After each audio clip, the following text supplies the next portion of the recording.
പരിസ്ഥിതി സൗഹൃദ വിദ്യാലയമാക്കുന്നതിന്റെ ഭാഗമായുള്ള പ്രവർത്തനത്തിലാണ് വെള്ളമുണ്ട മുതക്കര ഗവൺമെന്റ് LP സ്കൂൾ. പരിസ്ഥിതി സംരക്ഷണത്തോടൊപ്പം പ്ലാസ്റ്റിക് മാലിന്യത്തിന്റെ അവബോധം കുട്ടികളിൽ ഉണ്ടാക്കുക എന്ന പ്രവർത്തനവും സ്കൂളിൽ നടന്നുവരുന്നുണ്ട്. പ്രകൃതി സൗഹൃദത്തിന്റെ വേറിട്ട മാതൃകയാവുകയാണ് ഈ വിദ്യാലയം. പരിസ്ഥിതി സൗഹൃദ വിദ്യാലയമാവുക എന്ന ലക്ഷ്യത്തോടെ നിരവധി പ്രവർത്തനങ്ങളാണ് സ്കൂളിൽ നടന്നുവരുന്നത്. ചെടികൾ, ഔഷധ സസ്യങ്ങൾ, അലങ്കാര ചെടികളെല്ലാം നിറഞ്ഞതാണ് ഈ വിദ്യാലയം. സ്കൂളിന്റെ ചുമരുകളിലെല്ലാം മനോഹരമായ പ്രകൃതി ദൃശ്യങ്ങളും ഇടം പിടിച്ചിട്ടുണ്ട്. പരിസ്ഥിതി സൗഹൃദ വിദ്യാലയമാകുന്നതിൻ്റെ മികവാർന്ന പ്രവർത്തനങ്ങളാണ് കാഴ്ചവെക്കുന്നത്. അതിൻ്റെ ജില്ലാതല ഉദ്ഘാടനം ഇക്കോ സ്റ്റോൺ പദ്ധതി എന്ന രീതിയിൽ പ്ലാസ്റ്റിക് നിർമ്മാർജ്ജനവുമായി ബന്ധപ്പെട്ട് നമ്മുടെ വിദ്യാലയത്തിലാണ് നടത്തിയത്.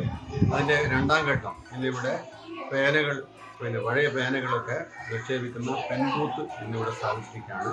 വിദ്യാലയങ്ങളിലെ കുട്ടികളുടെയും അതുപോലെ വീടുകളിൽ നിന്നും ശേഖരിക്കുന്ന പേനകളും നിക്ഷേപിക്കുന്ന ഒരു പരിപാടിയാണ് ഇതിലൂടെ നമ്മൾ ലക്ഷ്യമാക്കുന്നത്.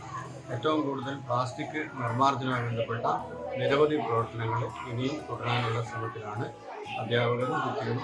പ്രശസ്ത കവയിത്രിയും പരിസ്ഥിതി പ്രവർത്തകയുമായിരുന്ന സുഗതകുമാരി ടീച്ചറുടെ സ്മരണാർത്ഥം സംസ്ഥാനത്തെ സ്കൂളിൽ നടപ്പാക്കി വരുന്ന ഇക്കോ സ്റ്റോൺ ചലഞ്ചിന്റെ വയനാട് ജില്ലാതല ഉദ്ഘാടനവും മുതക്കര ഗവൺമെന്റ് LP സ്കൂളിലാണ് നടന്നത്.